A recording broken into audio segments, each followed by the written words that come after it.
Hello students, we are ready for the video number 3, 8th class, Civics chapter 4, Understanding Laws. So in the last video, already we have discussed about the ancient Indian laws, okay. So now we are talking about the new laws.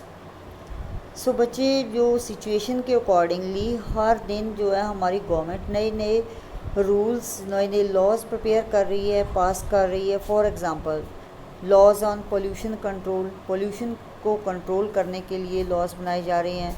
Laws on triple talaq, triple talaq का मतलब क्या होता है कि जो Muslim community है उसमें क्या होता है कि अगर जो हस्बैंड वाइफ का कोई झगड़ा है तो जो मेल मेंबर है, जो हस्बैंड है, अगर वो 3 बार ऐसा बोल देता है तलाक तलाक तलाक, तो ये समझा जाता है कि उनका डिवोर्स हो गया, उनका रिश्ता ख़त्म हो गया. ठीक है, ऐसी प्रोविजंस के ख़िलाफ़ भी कुछ लॉज बने हुए हैं. और सिटीज़नशिप अमेंडमेंट एक्ट, ये भी एक एक्ट है, ये भी एक लॉ है जो हमारे सिटीजन्स की भलाई के लिए बनाए गए हैं. ये अकॉर्डिंग टू सिचुएशन होती हैं, लोगों की डिमांड होती है तब जाके लॉज जो हैं वो प्रिपेयर किए जाते हैं. How do these new laws come about, कैसे नए नए लॉज जो हैं डेली डेली हमारे सामने आते हैं, क्यों हम ये लॉज बनाते हैं. सबसे पहले तो कौन बनाता है इसको? पार्लियामेंट. ठीक है, पार्लियामेंट जो है उसका बहुत ही इम्पोर्टेंट रोल है लॉज बनाने में. ये एक्चुअली क्या होता है कि जो डिफरेंट ग्रुप्स हैं हमारी सोसाइटी में, अलग अलग तरह के लोग रहते हैं. आपको पता है कि इंडिया जो है वो एक डाइवर्स कंट्री है. ठीक है, लोगों की रहन सहन, उनकी जो हर चीज़ है वो डाइवर्स है, तो इसलिए लोगों की प्रॉब्लम्स भी डिफरेंट होती हैं. वुमेंस की प्रॉब्लम्स अलग होती हैं, बॉयज़ की अलग होती हैं, गरीब लोगों की अलग प्रॉब्लम्स हैं, अमीरों की अलग प्रॉब्लम्स हैं. ठीक है, मीन्स कि हर पॉइंट ऑफ व्यू से लोगों की प्रॉब्लम्स डिफरेंट होती हैं, और एक कम्युनिटी में रहने वाले लोगों की प्रॉब्लम्स अलग से हो सकती हैं. तो लोग अपनी प्रॉब्लम्स को सॉल्व करने के लिए अपनी वॉइस रेज करती हैं. ठीक है, तो उनकी ज़रूरतों को पूरा करने के लिए पार्लियामेंट को नए नए कानून बनाने पड़ते हैं. ओके, इसका जो पार्लियामेंट का जो रोल है बहुत ही सेंसिटिव है लोगों की प्रॉब्लम्स को सॉल्व करने के लिए, क्योंकि जो लोग प्रॉब्लम्स फेस करते हैं वो ही जानते हैं कि उनकी प्रॉब्लम्स कितनी सीरियस है. ऐसा नहीं कि पार्लियामेंट बिना सोचे समझे हर एक की बात मान ली और कानून पास कर दी. ठीक है, तो इनका रोल बहुत ही सेंसिटिव होता है. उनको बड़ा सोच समझ करके अच्छी तरह से जांच पड़ताल करके लॉज बनाने पड़ते हैं. For example issue of domestic violence, domestic violence का इशू जो है रेज़ होता है किसकी तरफ से? विमेन, खास करके विमेन ये इशू रेज़ करती हैं.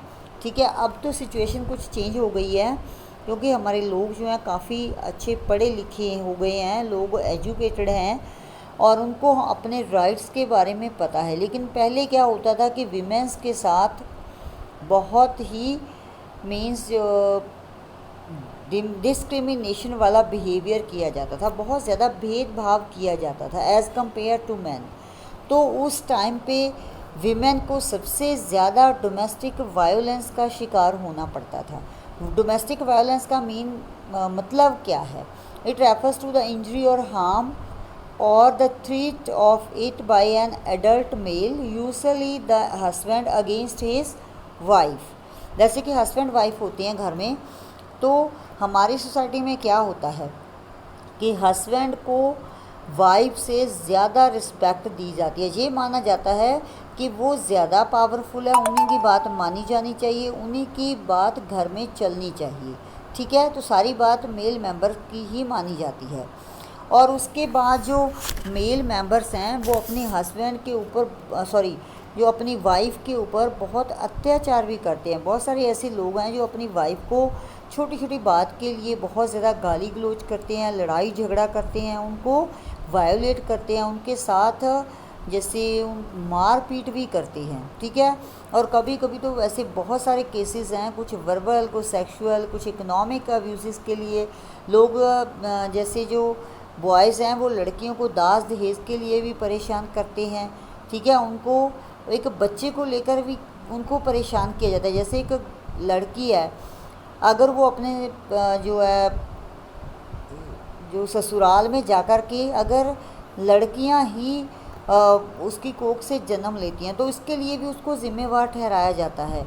कई बार ऐसे उसके जो ससुराल वाले हैं उसको ये ब्लेम करते हैं कि इसको तो बेटा कभी नहीं होगा, इसके तो सिर्फ बेटियां ही होंगी, इसलिए भी उसके साथ बड़ा बैड बिहेवियर किया जाता है और उन गर्ल्स को फोर्स किया जाता है कि वो अपने अंदर जो उसके जब वो बच्चे को जन्म देती है तो जन्म से पहले ही उसके बच्चे की जांच पड़ताल करवाई जाती है कि उसके पेट में पलने वाला बच्चा बॉय है या गर्ल है।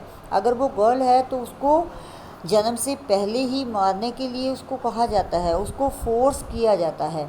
तो ये सारी ऐसी हरासमेंट विमेन को ही झेलनी पड़ती है। इसलिए विमेन अपने साथ ये जो डोमेस्टिक वायलेंस उनके साथ हो रही है उसके खिलाफ प्रोटेस्ट करती हैं और उसके खिलाफ इन्होंने आवाज़ उठानी शुरू कर दी थी। ठीक है, तो ऐसी सिचुएशन को जब पार्लियामेंट को समझना था, ठीक है, तो इसके लिए किसी न किसी को इसकी बात माननी पड़ी क्योंकि गर्ल्स अब अवेयर हो चुकी थी। तो 2002 में एक स्टैंडिंग कमेटी बनाई गई थी।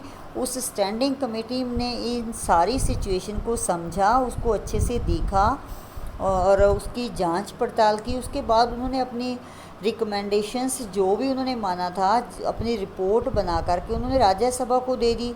राज्यसभा के बाद वो रिपोर्ट लोकसभा में सेंड कर दी गई। ठीक है, तो कमेटी की जो रिपोर्ट थी वो most of the demands of the women's group, उसमें जो वीमेन ग्रुप्स की डिमांड्स थी उनको एक्सेप्ट किया गया था कि ये इनकी जो डिमांड है वो बिल्कुल जायज़ है, उनको जस्टिस मिलना चाहिए।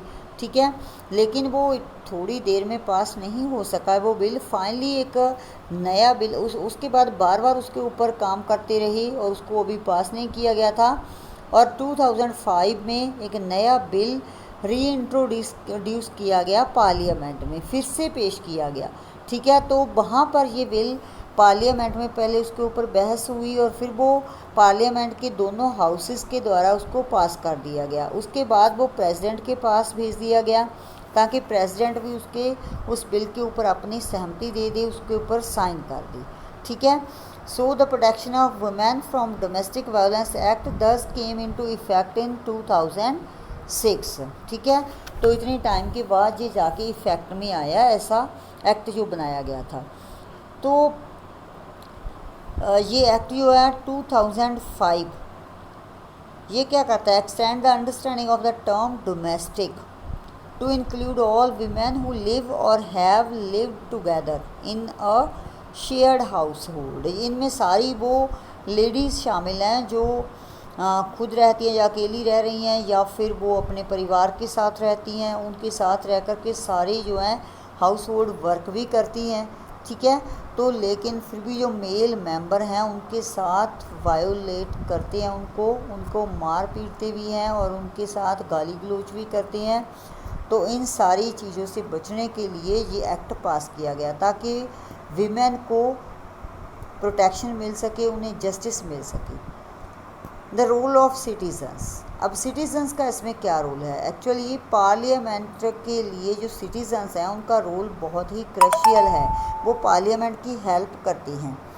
जो भी डिफरेंट कंसर्न वाले जो पीपल हैं जो इस लॉज़ के अंडर आते हैं, जिनके लिए ये लॉज़ बनाए जा रहे हैं, वो लोग पार्लियामेंट के लिए बहुत ज़्यादा हेल्पफुल होते हैं। कैसे, क्योंकि वो अपनी वॉइस रेज़ करते हैं, वो अपनी प्रॉब्लम्स जो है लोगों के सामने लेके आते हैं और इस तरह लोगों के ज़रिए उनकी प्रॉब्लम्स क्या हैं वो हमारे लीडर्स तक पहुंचती हैं और लीडर्स के ज़रिए ये प्रॉब्लम्स पार्लियामेंट में भी चली जाती हैं। ठीक है, तो वहाँ पर उन प्रॉब्लम्स को अच्छे से समझा जाता है। तो लोगों की वॉइस को सुन कर के, लोगों की प्रॉब्लम्स को सुन कर के पार्लियामेंट को इसको समझना इजी हो जाता है। तो लोग इस तरह उसके लिए हेल्पफुल होते हैं ताकि वो सिचुएशन को अच्छे से समझ सके और उसके अकॉर्डिंगली ऐसे कानून, ऐसे लॉज बना सके जिससे लोगों की ये सारी प्रॉब्लम्स बिल्कुल सॉल्व हो सकें। ठीक है, वॉइस ऑफ सिटीजन्स, तो हम जो सिटीजन्स हैं, जो नागरिक हैं, वो अपनी वॉइस कैसे गवर्नमेंट तक पहुंचा सकते हैं। आजकल हमारे पास बहुत सारे रिसोर्सेज हैं, टीवी के ज़रिए हम अपनी आवाज़ जो है टीवी चैनल्स के थ्रू लोगों तक पहुंचा सकते हैं। ठीक है। ये मीडिया हमारे पास है, न्यूज़पेपर है, न्यूज़पेपर में एडिटोरियल दे सकते हैं, रेडियो ब्रॉडकास्ट इसमें जाके अपनी आवाज़ जो है हम रेज़ कर सकते हैं, ठीक है। लोगों के साथ लोकल मीटिंग्स की जा सकती है, जगह जगह जा कर के लोगों को इकट्ठ करके उनको समझाया जा सकता है कि ये सारी, अगर कोई भी ऐसी प्रॉब्लम या कोई ऐसी वायलेंस किसी के साथ होती है तो हम उसको अपने आप को कैसे डिफेंड कर सकते हैं, कैसे बचा सकते हैं। तो अगर हमारे पास साथ कोई भी ऐसा बैड बिहेवियर करता है तो हम उसके खिलाफ़ कैसे खड़े हो सकते हैं। तो ये सारी चीज़ें हम गवर्नमेंट तक पहुंचा सकते हैं मीडिया के थ्रू, ठीक है। Unpopular and controversial laws, so we will discuss in the next video.